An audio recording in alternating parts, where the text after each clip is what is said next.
Bismillahirrahmanirrahim. Assalamualaikum warahmatullahi wabarakatuh. Waalaikumsalam warahmatullahi wabarakatuh. Alhamdulillahirabbil alamin. Wassalatu wassalamu ala asyrafil anbiya'i wal mursalin wa ala alihi wa ashabihi ajma'in amma ba'd. Allahumma anfa'na bima 'allamtana wa 'allimna ma yanfa'una wa zidna ilman. Walhamdulillah ala kulli hal. Wa na'udzubillah min hali ahlin nar. Allahumma salli ala Muhammadin wa ala alihi wa ashabihi ajma'in amma ba'd. Ikhwan wal akhwat fillah, azani Allahu wa iyyakum ajma'in. Pada malam yang sangat berbahagia ini, dengan izin Allah kita bermajelis ilmu. Semoga Allah memberkahi pertambahan usia kita yang senantiasa dalam kebaikan dan dalam ketaatan di sisi Allah Subhanahu wa taala.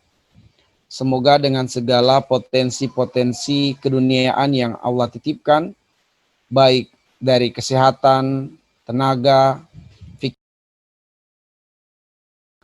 menjadi wasilah kita untuk semakin dekat dengan Allah, menjadi wasilah dosa-dosa digugurkan, menjadi wasilah derajat timbangan amal kebaikan kita ditinggikan oleh Allah Subhanahu wa taala dan diberatkan. Dan semoga dengan majelis ilmu ini menjadi wasilah kita semua tidak hanya berkumpul dalam dunia maya seperti ini, tapi juga dapat berkumpul di surga Allah Subhanahu wa taala kelak. Baik ikhwatal iman, ahibazani Allah wa iyyakum. Pada kajian malam ini saya akan mengajak antum untuk bersama-sama mentadaburi surat Yusuf, ya, mentadaburi surat Yusuf ayat yang ke-24. Bersama-sama mentadaburi surat Yusuf surah yang ke-12 ayat yang ke-24, ya. Baik, bagi teman-teman silahkan dibuka surat Yusuf ayat yang ke-24. Saya akan membacakan ayatnya dan saya harap antum dapat mengikutinya walaupun dalam kondisi suaranya dinonaktifkan, tetapi saya berharap Anda bisa mengikuti bacaan saya, ya. Saya membaca terlebih dahulu, kemudian Anda mengikutinya. A'udzu billahi minasy syaithanir rajim. Bismillahirrahmanirrahim. Walaqad hammat bihi wa hamma biha laula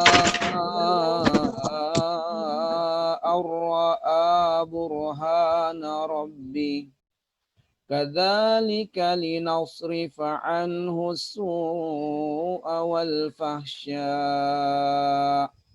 innahu min ibadinal mukhlasin. Allah Subhanahu wa taala berfirman yang artinya walaqad hammat bihi, dan sungguh perempuan itu berkeinginan terhadap Yusuf, yaitu berkeinginan untuk melakukan perbuatan mesum dengan Yusuf, berkeinginan untuk melakukan perbuatan zina, perbuatan serong, ya, dengan Yusuf alaihissalam.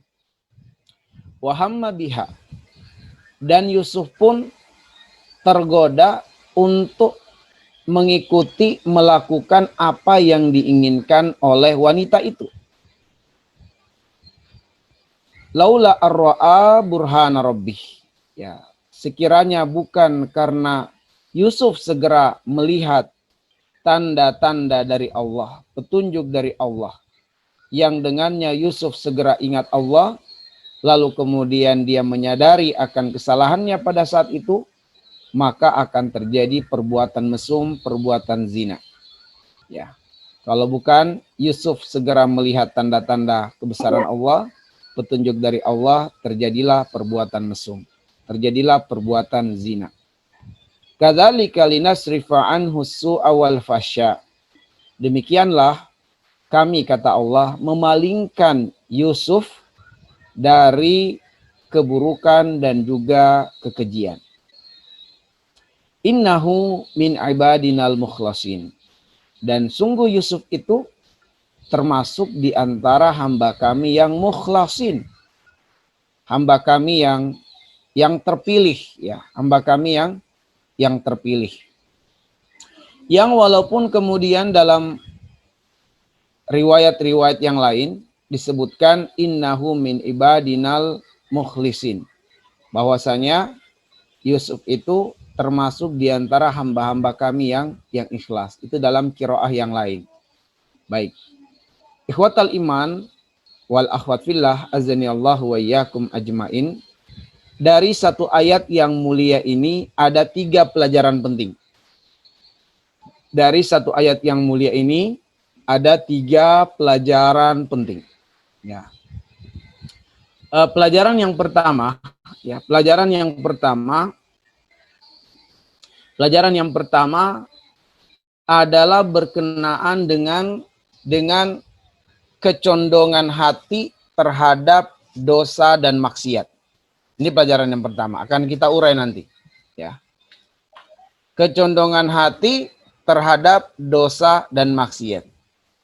Pelajaran yang kedua adalah tips, ya, tips menahan gejolak hati yang condong terhadap dosa dan maksiat.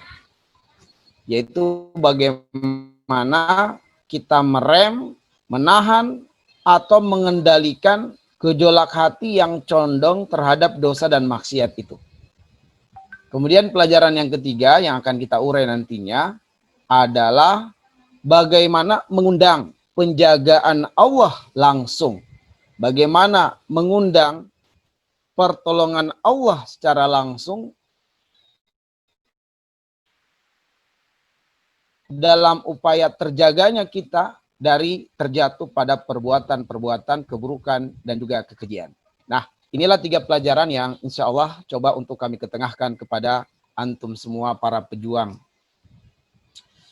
Baik, mari kita lihat pelajaran yang pertama, ya. Pelajaran yang pertama adalah kecondongan hati terhadap dosa dan maksiat.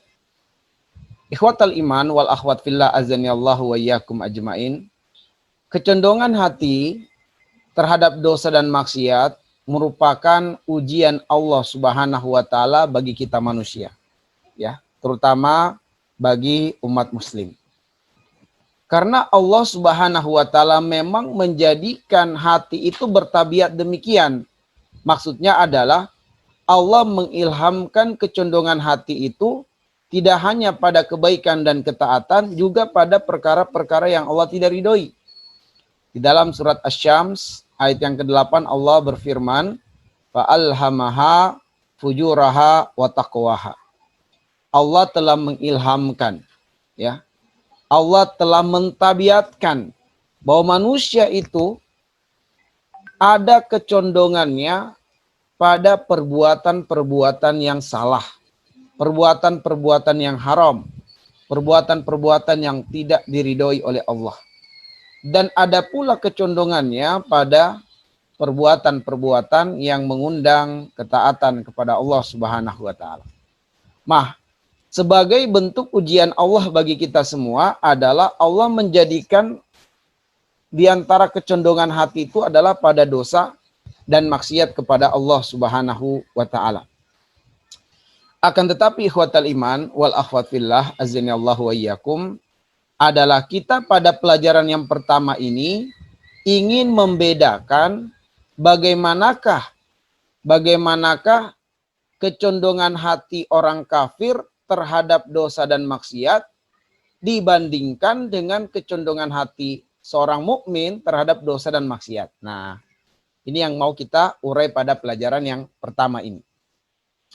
Ikhwatal iman, maka untuk membandingkan kecondongan hati kafir terhadap maksiat dan kecondongan hati mukmin terhadap maksiat, ya, kita akan dapatkan berdasarkan penggalan di awal ayat.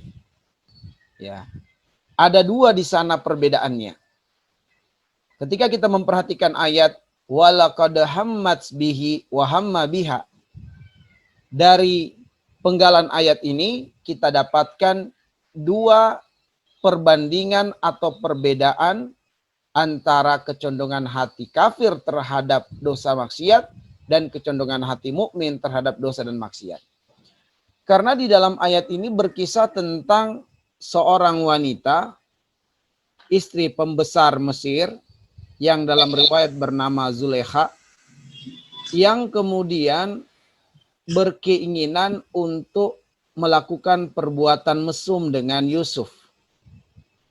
Dan saat itu wanita ini merupakan representatif orang kafir saat ini.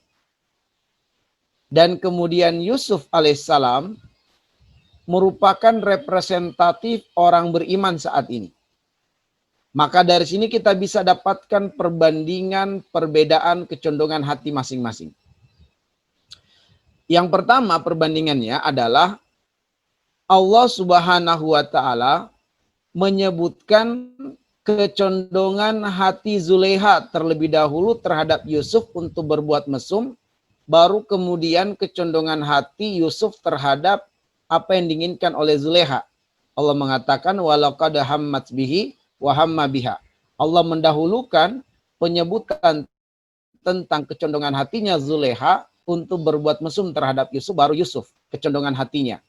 Nah, dari sini kita dapatkan pelajaran ikhwatal iman wal akhwat fillah adalah bahwa kecondongan hati orang kafir itu terhadap dosa dan maksiat bersifat agresif, bersifat aktif. Bersifat agresif dan bersifat aktif. Dan ketahuilah bahwa tidak ada perbuatan keburukan atau kekejian yang terjadi secara spontanitas, melainkan karena diawali dengan sebuah proses atau beberapa proses. Atau diawali dengan sebuah perencanaan demi perencanaan. Maka kecondongan hati Zulekha untuk berbuat mesum terhadap Yusuf itu bukan terjadi spontan, melainkan setelah pemupukan demi pemupukan keinginan itu di dalam dirinya, sampai menunggu momen yang tepat, dan ketika momen itu datang, disitulah kemudian ledakan terjadi. Ya, ledakan gejolak syahwat yang sudah sampai pada tingkat agresif dan aktif untuk menundukkan atau mendapatkan Yusuf takut terhadap apa yang diinginkannya. Sedangkan ketika Allah mensifati keinginan Yusuf, di sini bersifat pasif sebenarnya. Ya, bersifat pasif. Bahwa kecondongan Yusuf terhadap Zulekha itu lebih karena godaan yang dilihat dan didengar oleh Yusuf alaihissalam. Sebab Zulekha itu memakai pakaian yang sangat tipis, dengan suara yang sangat lembut, dengan ajakan yang sangat indah sekali. Ya. Terlebih lagi perlu Anda pahami dan kita ketahui bahwa Zulekha ini adalah wanita yang tercantik di masa itu. Wanita yang terbaik perawatannya di masa itu. Ya, terbersih dan terwangi pada masa itu. Nah, Anda bisa bayangkan bagaimana godaannya. Nah, tetapi kemudian kecondongan hati Yusuf terhadap Zulekha itu lebih karena sebuah respon terhadap ajakan itu. Dengan kata lain, kecondongan hati Yusuf itu bersifat pasif, tidak aktif, ya, tidak agresif. Nah, ikhwatal iman, ahibazanillahu wa iyyakum. Maka orang mukmin itu pada umumnya, kata Ibnul Qayyim al-Jauziyah rahimahullahu taala, kalau hati mukmin condong pada dosa dan maksiat, itu dikarenakan kelalaian dia menjaga pandangan dan menjaga pendengaran. Makanya kata beliau, maksiat apapun yang terjadi pada seorang mukmin itu diawali dengan pandangan yang tidak terjaga. Dan diawali dengan pendengaran yang tidak terjaga. Nah, tetapi kecondongan dia terhadap maksiat itu bukan sesuatu yang bersifat agresif sebenarnya. Tapi sesuatu yang muncul dikarenakan adanya godaan-godaan yang terlihat dan yang terdengar. Lalu kemudian dia tidak berupaya menahan pandangan dan tidak berupaya menahan pendengaran. Ini yang pertama. Yang kedua adalah bahwa ketika Allah Subhanahu wa taala mensifati kecondongan Zulekha terhadap Yusuf untuk berbuat mesum, Allah mengawali kecondongan itu dengan menghadirkannya lamut taukid dan qad yang juga menunjukkan taukid. Wala qad, ya. Jadi la di situ merupakan lamut taukid dan qad juga merupakan huruf taukid yang artinya penguatan, penegasan, sungguh-sungguh. Sehingga Allah mengatakan wala qad hammat bihi, bahwa kecondongan hati Zulekha terhadap Yusuf itu adalah kecondongan yang sangat tekad, sangat bulat, ya. Selain agresif, selain masif, juga karena sudah menjadi tekad yang sangat kuat untuk tercapai apa yang diinginkan itu. Makanya Allah menggunakan walaqad, ya. Ya, yang berarti bahwa sudah sangat sungguh-sungguh dia untuk melampiaskan apa yang diinginkannya itu, ya. Sangat sungguh-sungguh, ya. Atau keinginannya itu sudah sampai pada tekad yang sangat kuat. Sedangkan ketika Allah Subhanahu wa taala mensifati tentang kecondongan hati Yusuf, Allah tidak mengawali dengan laqad. Allah tidak mengatakan walaqad hammat bihi walaqad hammat biha. Ya, Allah tidak menyebutkan laqad di awal dari atau yang mengawali kecondongan Yusuf terhadap Zulekha. Tapi Allah mengatakan walaqad hammat bihi wa hamma biha, bahwa kecondongan hati Yusuf terhadap Zulekha itu tidak tekad, melainkan di sana bercampur ketakutan, bercampur rasa malu, dan bercampur dengan keraguan. Jadi kecondongan hati Yusuf terhadap Zulekha itu bercampur dengan keraguan, bercampur dengan ketakutan, bercampur dengan rasa malu. Sedangkan Zulekha tekad. Ya, tekad kuat. Nah, dari sini kita dapatkan satu perbandingan yang luar biasa adalah bahwa orang kafir itu kalau merencanakan kejahatan atau berkeinginan melakukan kejahatan itu umumnya tekad kuat. Kenapa? Karena mereka tidak mengerti istilah halal dan haram. Ya. Sedangkan mukmin, jika kemudian ada kecondongan terhadap dosa dan maksiat, maka ada rasa malu, ada rasa takut, ada rasa khawatir, ada keraguan untuk melakukannya. Nah, itulah tanda keimanan sebenarnya. Ya. Itulah tanda keimanan. Karena seorang mukmin itu tidak akan pernah menghalalkan apa yang haram. Mereka mengerti istilah halal dan haram.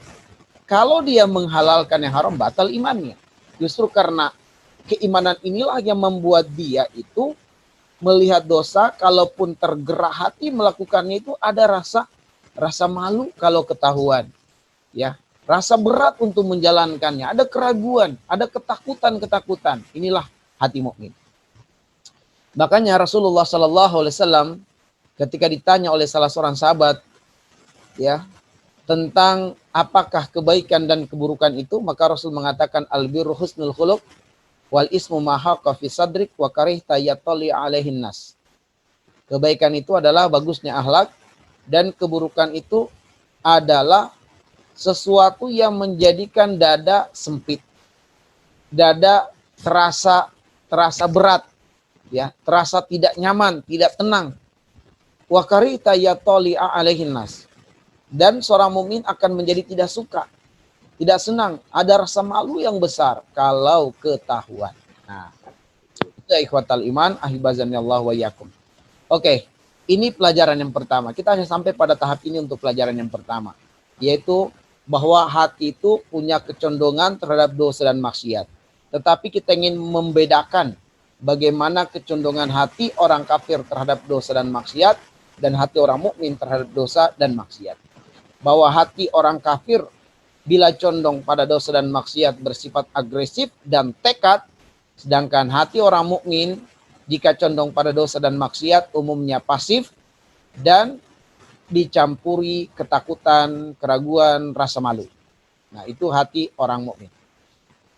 Baik, mari kita lihat pelajaran yang kedua. Ya, pelajaran yang kedua adalah solusi untuk menahan gejolak hati yang condong pada dosa dan maksiat. Ya.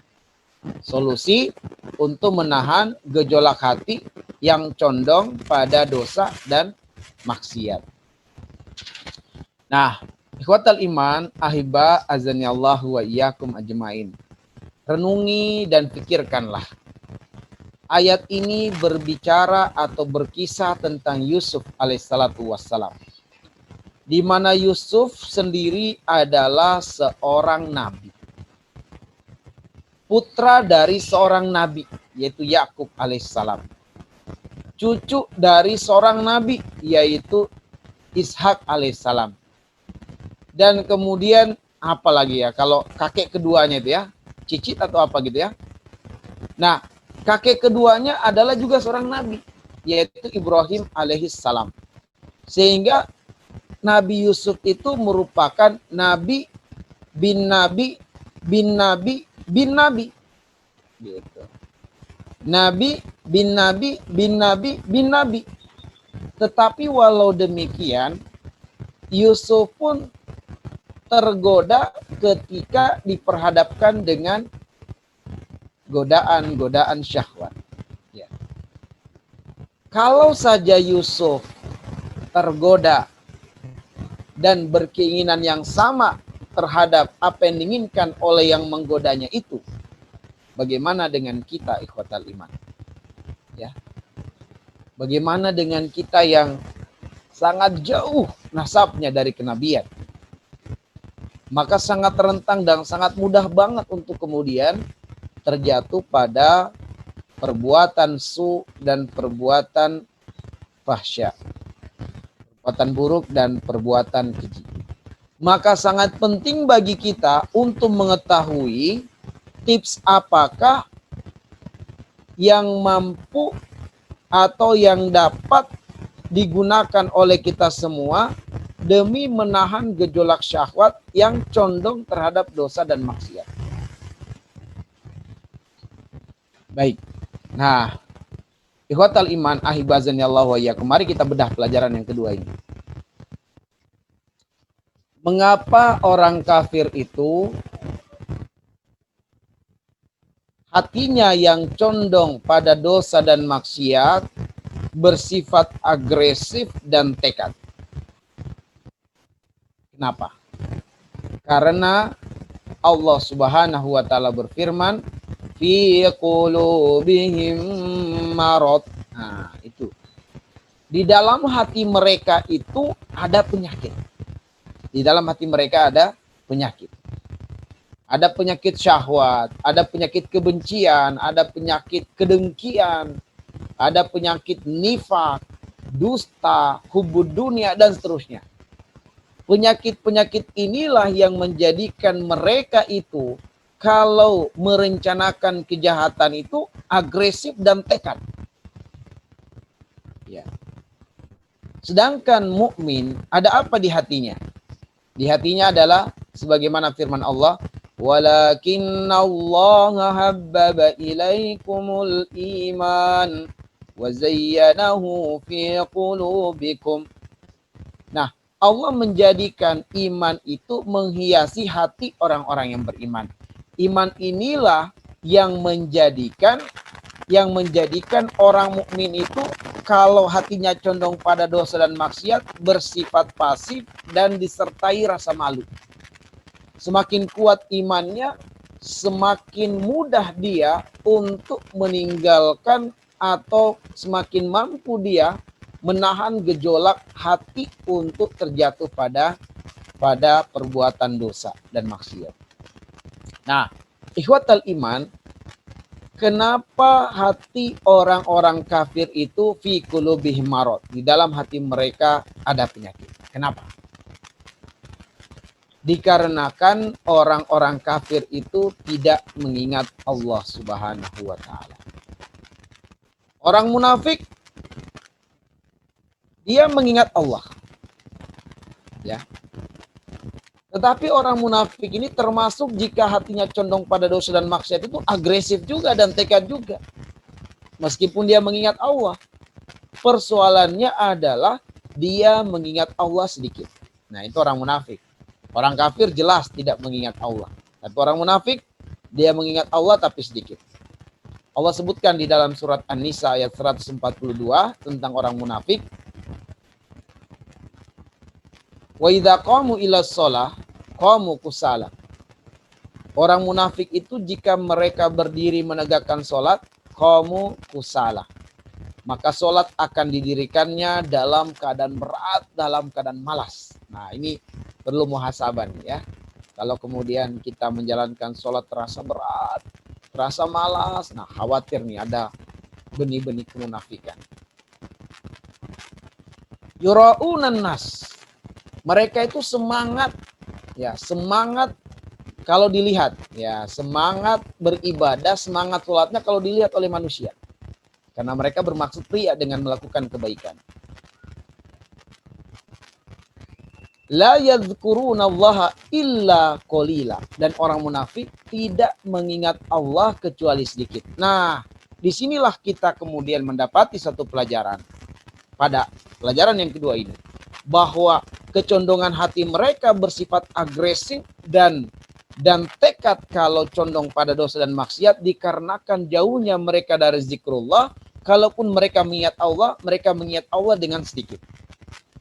Bedanya dengan mukmin, Allah mengatakan di dalam surat Al-Ahzab di ayat yang ke-41, ya ayyuhalladzina amanu dzkurullaha dzikran katsira. Kenapa orang-orang mukmin itu hatinya dipenuhi atau dihiasi dengan iman? Karena orang mukmin itu dituntut oleh Allah banyak berzikir, banyak mengingat Allah Subhanahu wa taala. Dengan mengingat Allah ini, energi iman akan bertambah di dalam hatinya. Maka ikhwatal iman wal akhwat fillah azanillahu wa iyyakum ajmain, kita dapatkanlah satu tips. Masih ada tips yang kedua, satu tips dulu ya. Tips yang pertama dalam upaya menahan gejolak hati yang condong pada dosa dan maksiat adalah dengan memperbanyak zikrullah. Ya. Dengan memperbanyak ingat kepada Allah Azza wa Jalla. Dan banyak ingat Allah ini dapat menjadi benteng seorang muslim untuk menjadi hatinya itu tertahan ketika ada kecondongannya pada dosa dan maksiat. Dalilnya di mana? Dalilnya terdapat di dalam surah Al-A'raf ayat 201. Ya. Di dalam surat Al-A'raf ayat 201 Allah Subhanahu wa taala berfirman, ya. Allah Subhanahu wa taala berfirman, innalladzina taqau. Sungguh orang-orang yang bertakwa itu idza massahum ta'ifum minasyaiton. Jikalau kemudian menimpanya gangguan-gangguan setan berupa bisikan-bisikan kejahatan untuk melakukan perbuatan perbuatan fahsya, tadzakkaru, maka orang yang beriman itu, orang yang bertakwa itu segera mengingat Allah. Fa idahum mubsirun, yang kemudian dengan mengingat Allah, Allah membuka hatinya, Allah membuka pikirannya, tersadarlah dia bahwa hatinya sedang condong pada dosa dan maksiat. Maka akhirnya dia mengetahui bahwa kalau dia mengikuti keinginan syahwatnya ini, mengikuti keinginan hatinya yang sedang tergoda oleh sebuah kejahatan, sebuah keburukan, ini adalah suatu kesalahan yang besar. Maka dengan kesadaran inilah, dikarenakan dia mengingat Allah Subhanahu wa taala, maka seorang muslim dapat menepis gangguan-gangguan syaitan. Nah, ikhwatal iman ahibazani Allahu wa iyyakum ajmain. Sedikit kita perdalam tentang zikrullah ini, ya. Bahwa zikrullah, ingat Allah ini merupakan salah satu tips dalam upaya menolak, menahan, mengendalikan gejolak hati yang condong pada dosa dan maksiat. Ketahuilah ikhwatal iman bahwa gangguan itu ada dua. Ya, gangguan itu ada dua. Dengan merujuk surah Al-Falaq dan surah An-Nas. Dalam garis besarnya, ada gangguan yang datang dari dalam diri dan ada gangguan yang datang dari luar diri, di luar tubuh kita. Gangguan yang datang dari dalam diri inilah was-was setan. Dan gangguan yang datang dari luar diri kita inilah gangguan dari 4 makhluk. Yang disebutkan oleh Ibnu Katsir ketika menafsirkan firman Allah, wa min syarri ma khalaq, dari kejahatan makhluk. Kejahatan makhluk di sini ada 4, yaitu kejahatan makhluk dari manusia, kejahatan makhluk dari jin, kejahatan makhluk dari binatang-binatang, dan kejahatan makhluk dari virus-virus atau bakteri-bakteri atau makhluk-makhluk kecil yang tak nampak oleh kita. Nah, jadi corona ini salah satu bentuk gangguan yang datang di luar dari tubuh, ya, berupa gangguan virus, ya, virus corona. Tapi ikhwatal iman, lihat, perhatikan surat Al-Falaq, bagaimana Allah Subhanahu wa taala membimbing kita untuk selamat, untuk sukses dari kejahatan 4 makhluk tadi. Allah membimbing kita dengan berlindung kepada satu asmanya, dengan satu asmanya, yaitu Rabbul Falaq. Rabbul Falaq. Karena 4 kejahatan makhluk ini apabila menimpa seseorang, yang tertimpa itu adalah dunianya. Ya, yang tertimpa adalah dunianya. Karena dunianya yang tertimpa, maka objek tertimpa musibah pada diri manusia itu adalah fisiknya, psikisnya, hartanya, karirnya. Coba, siapa yang tertimpa musibah COVID-19 ini pasti tertimpa fisiknya, tertimpa psikisnya, stres dia, tertimpa hartanya, keluar hartanya, tertimpa karirnya. Itu pasti. Begitulah musibah dunia. Sehingga musibah dunia ini itu bagaikan kegelapan yang apabila menimpa seseorang, seseorang akan terperangkap pada kegelapan. Ketika dia terperangkap pada kegelapan, itulah dia harus menyadari bahwa dia memiliki Rabbul Falaq. Ya, memiliki Rabbul Falaq. Al-Falaq itu sendiri arti aslinya adalah pemisah, pemotong antara gelap dan terang. Pemisah antara malam dan siang. Jadi titik belok dari malam menuju ke siang, titik beloknya itulah yang disebut dengan falak. Maka diartikanlah waktu subuh. Nah, tetapi makna aslinya al-falak itu pemisah, pemotong antara gelap dan terang, antara malam dan siang. Bahwa Allah sedang mendidik kita, kalau kita tertimpa dari kejahatan makhluk, ya, makhluk ini, maka seperti halnya kita itu berada dalam kegelapan atau tertimpa kegelapan dunia. Maka ketika kita tertimpa dengan kegelapan dunia, sadarilah bahwa tidak ada yang mampu mengeluarkan kita dari kegelapan itu kecuali Allah Subhanahu wa taala. Maka Allah mendidik kita, katakanlah qul a'udzu birabbil falaq. Bahwa hanya Allah yang mampu mengeluarkan kita, menarik kita dari kegelapan masalah kepada terangnya solusi, terangnya pertolongan, terangnya kesembuhan dari Allah Subhanahu wa taala. Ya. Maka enggak usah terlalu stres dengan musibah dunia ini. Allah berfirman di dalam surat Al-An'am ayat 17, "Wa yamsaska Allahu bidurrin fala kashifa lahu illa huwa wa yamsaska bi khairin fahuwa ala kulli syai'in qadir." Apabila Allah menghendaki kalian tertimpa musibah, tidak ada yang mampu mencabut dan menghilangkan musibah itu kecuali Allah.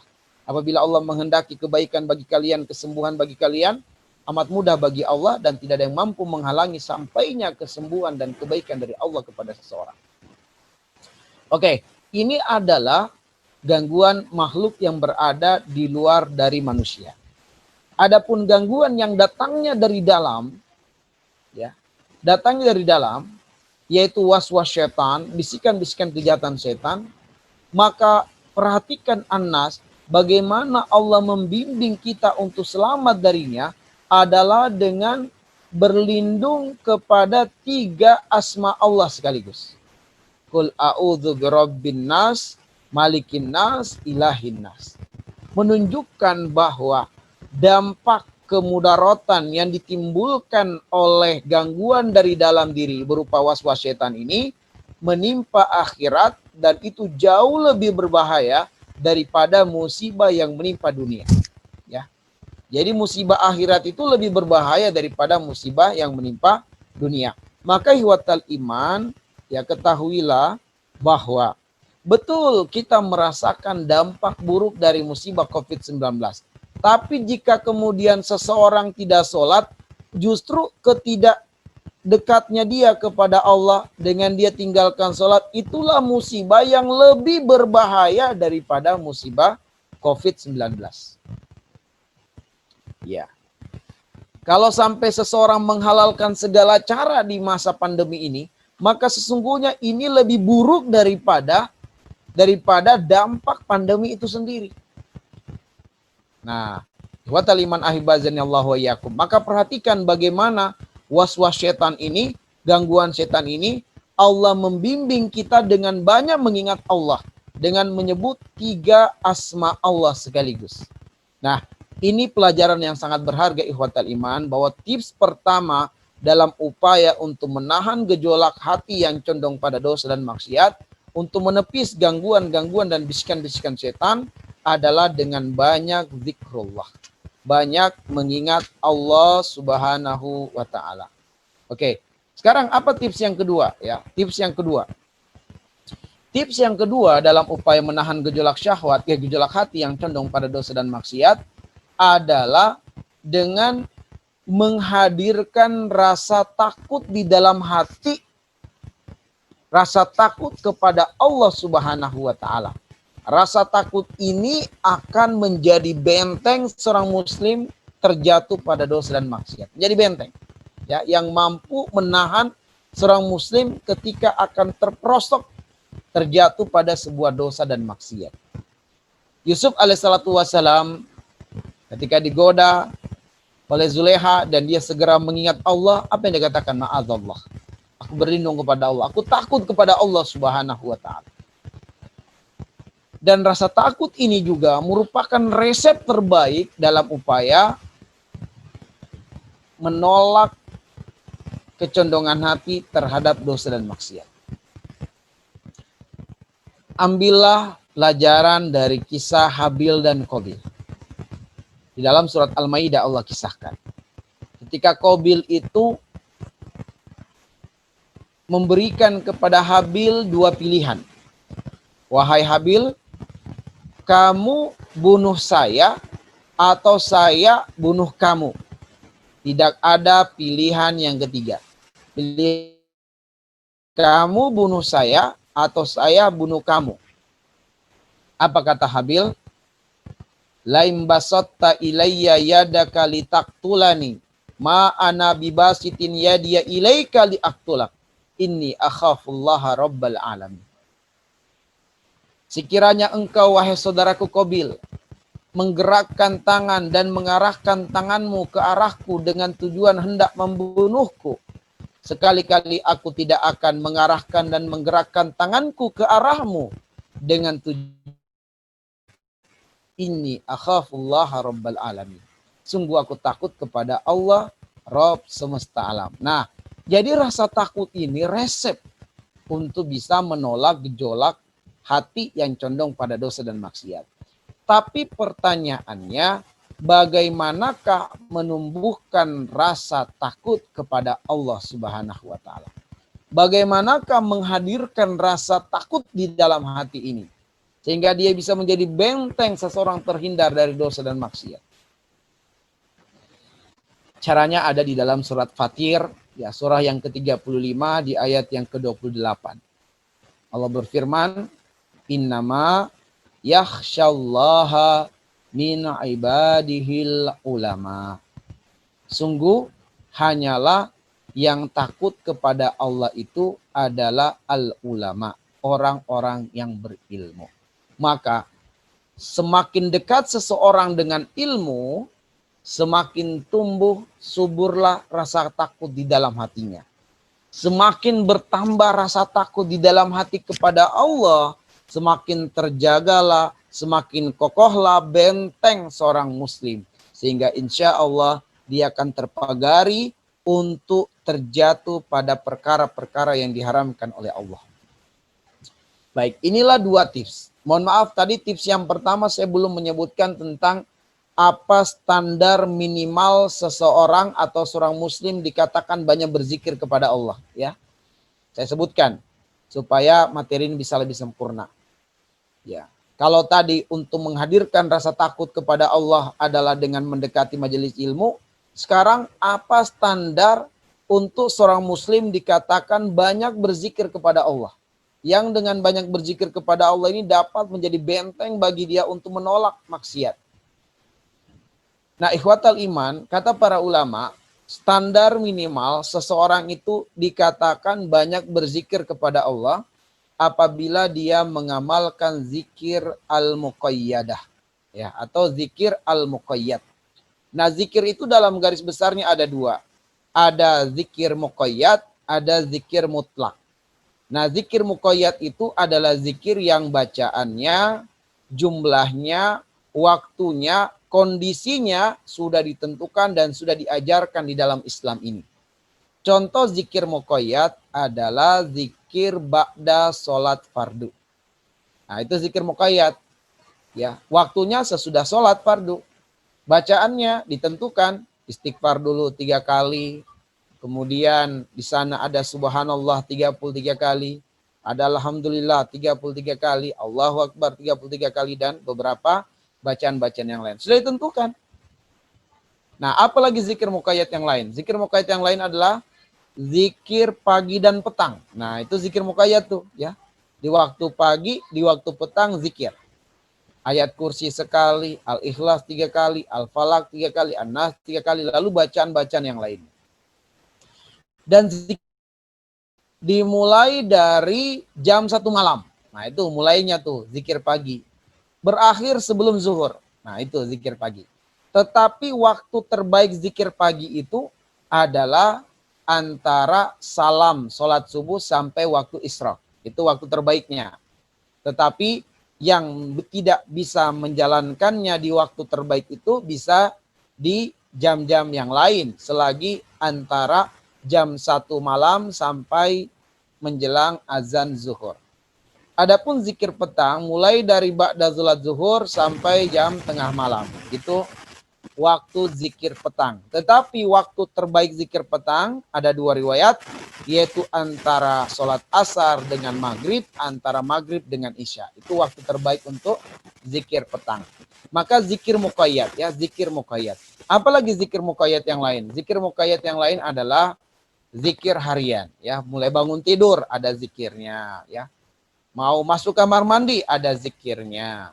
Kemudian mau makan ada zikirnya, minum ada zikirnya, keluar rumah ada zikirnya, berpakaian ada zikirnya, berkendaraan ada zikirnya, sampai tidur kembali ada zikirnya. Ini namanya zikir muqayyad. Jadi batas minimal seseorang dikatakan banyak berzikir kepada Allah apabila dia mengamalkan zikir muqayyad. Itu batas minimal. Ya, batas minimal dia dikatakan banyak berzikir kepada Allah. Tentu yang hebat adalah selain muqayyad ditambah juga dengan zikir mutlak. Nah, zikir mutlak itu zikir yang sudah tidak dibatasi dengan waktu, tidak dibatasi dengan jumlah, tidak dibatasi dengan bacaan. Kapanpun, dimanapun, dalam kondisi apapun. Sambil berdiri, sambil berjalan, sambil baring-baring, tertidur, berekreasi, rapat, dan seterusnya. Sebut nama Allah sebanyak-banyaknya. Uzkurullaha zikran katsira wazkurisma rabbika bukratan wa asila, ya. Baik. Ikhwatal iman ahibazani Allah wa yakum. Kita masuk ke pelajaran yang terakhir, ya. Pelajaran yang terakhir. Pelajaran yang ketiga. Nah, pelajaran yang ketiga ini adalah bagaimana cara mengundang pertolongan Allah secara langsung. Betul-betul muslim itu dipalingkan dari sebuah kejahatan. Betul-betul muslim itu dibentengi langsung oleh Allah Subhanahu wa taala, dihindarkan langsung oleh Allah. Gimana? Karena Yusuf alaihissalatu wassalam ini, laula arra'a burhana rabbi, kalau bukan karena Allah yang langsung memberikan penjagaan kepada Yusuf dengan menurunkan tanda-tanda petunjuk burhan yang dilihat oleh Yusuf, pasti terjadi kezaliman, pasti terjadi perzinahan, pasti terjadi keburukan. Ya. Apa rahasia Yusuf alaihissalam sehingga Allah mendatangkan benteng pertolongan langsung dari langit untuknya? Apakah karena dia seorang nabi? Bukan, ternyata ikhwatal iman. Allah tidak mengatakan innahu minal anbiya, innahu min ibadina minan nabiyyin. Tidak. Tapi Allah mengatakan innahu min ibadinal mukhlasin. Dalam qiraah yang lain innahu min ibadinal mukhlisin. Ternyata adalah karena Yusuf itu salah satu di antara hamba-hamba Allah yang terpilih karena keikhlasan. Nah, karena keikhlasan. Dan ini tidak tertutup pintunya. Karena Allah mengatakan, wa kadzalika nunji al-mu'minin. Jadi pertolongan Allah, penyelamatan Allah untuk hambanya itu tidak hanya berlaku untuk para nabi saja, tapi berlaku pula untuk seluruh hamba-hamba Allah yang mukmin. Di dalam surat Ar-Rum ayat yang ke-47 Allah mengatakan, wa kana haqqan alaina nasrul mu'minin. Sudah menjadi kewajiban kami, kata Allah, menolong orang-orang yang beriman. Apa rahasianya? Rahasianya adalah ikhlas. Waduh, ikhlas. Dan ikhlas ini ikhwatal iman, azanillahu wa iyyakum, benar-benar suatu amalan yang membuat sampai pentolannya setan, yaitu iblis laknatullah alaih, bertekuk lutut, tidak mampu menyesatkan orang-orang yang ikhlas. Di dalam surat Al-Hijr, surah yang ke-15 di ayat yang ke-39 dan ayat yang ke-40. Ya. Atau ayat yang ke-40 dengan ayat yang ke-41, nanti dilihat lagi. Iblis berkata, qala rabbi bima agwaitani la uzayyinanna lahum fil ardi wa la ugwiyannahum ajma'in. Inna ibadaka illa ibadaka minhumul mukhlisin. Illa ibadaka al-mukhlisin. Ya. Illa ibadaka minhumul mukhlisin. Unsitu ayat yang itu ya. Sebentar saya lihat. Nah, jadi Allah Subhanahu wa taala berfirman, qala, iblis berkata, Rabbi ya Tuhanku, bima agwaitani, karena engkau telah menyesatkan aku atau menghukumi aku tersesat. La uzayyinanna lahum fil ardh. Niscaya akan aku buat indah pandangan manusia melihat dosa dan maksiat. Dan akan aku buat mereka terasa berat menjalankan kebaikan dan ketaatan. Melihat kebaikan itu terasa ribet, terasa susah, terasa sulit. Dan keburukan terasa indah di mata. Wal ughwiyannahum ajmain, dan akan aku buat mereka semuanya tersesat. Nah, akan aku buat mereka semuanya tersesat. Ya. Dan kemudian iblis berkata, illa ibadaka minhumul mukhlasin, ya, kecuali hamba-hambamu di antara mereka yang mukhlasin, yang ikhlas. Nah, di situ mukhlasin yang ikhlas, ya. Mukhlasin yang ikhlas. Nah, jadi ikhwatal iman, ahibazani Allah wa iyyakum, bahwa ternyata yang tidak mampu disesatkan oleh iblis itu adalah yang ikhlas. Nah, ikhlas ini adalah amalan yang dapat mengundang pertolongan Allah secara langsung. Ya. Dan ikhlas ini ikhwatal iman dalam 3 keadaan. Ya, ikhlas ini dalam 3 keadaan. Pertama, ketika akan melakukan suatu amalan. Ya, belum dilakukan, akan melakukan amalan, di situ ikhlas yang pertama. Keadaan ikhlas yang pertama. Keadaan ikhlas yang kedua, ketika sedang menjalankan suatu amalan. Dan keadaan ikhlas yang ketiga adalah setelah menjalankan suatu amalan, ikhlas tetap harus dijaga. Banyak orang yang bisa ikhlas di tahap 1 dan di tahap kedua. Tetapi tidak banyak yang tetap ikhlas di tahap yang ketiga. Ya. Banyak yang ikhlas di tahap 1 dan di tahap 2, tapi tidak banyak yang tetap ikhlas di tahap yang ketiga. Sebab di tahap yang ketiga ini, menjaga ikhlas hatta yatiyakal yakin, sampai datang kematian. Ya, harus dijaga keikhlasan. Jika tidak, maka terhapuslah kebaikan-kebaikan. Seseorang telah membangun masjid 30 tahun yang lalu. Indah sekali, luar biasa. Dana yang digencorkan untuk pembangunan masjid itu. Sehingga berdirilah, terbangunlah masjid yang sangat indah, sangat kokoh. 30 tahun kemudian banyak orang memuji masjid itu. Tetapi banyak orang yang tidak tahu tentang siapa yang mendirikan masjid itu. Maka yang mendirikan masjid ini tergoda. Ya, tergoda keikhlasannya. Dia merasakan ada dorongan dari dalam dirinya untuk memberitahukan orang-orang bahwa dialah yang berjasa dalam pembangunan masjid ini. Dialah penyumbang harta tunggal dalam pembangunan masjid ini. Tergerak dan terdorong hati. Nah, disinilah godaannya tuh. Ya, maka apabila kemudian dia merusak keikhlasannya 30 tahun yang lalu telah dikokohnya, dibangunnya dan dijaganya, begitu kemudian dia bobol pertahanannya, maka habislah amalan-amalannya. Ya, maka ini berhati-hati ikhwatal iman. Ya, maka ikhlas ini adalah amalan yang memang berat, tapi bukan berarti tidak bisa. Karena itulah kemudian kita butuh berjuang untuk dapat meraih keikhlasan ini dalam 3 keadaan tadi. Sampai kapan kita ikhlas? Hatta ya'tiyakal yakin, sampai datang kematian. Baik ikhwatal iman wal akhwat fillah azanillahu wa iyyakum, demikianlah kajian kamus yang bisa saya sampaikan pada malam hari ini tentang tadabbur surah Yusuf ayat yang ke-24, dan tentu intisari dari materi ini adalah untukmu sang pejuang.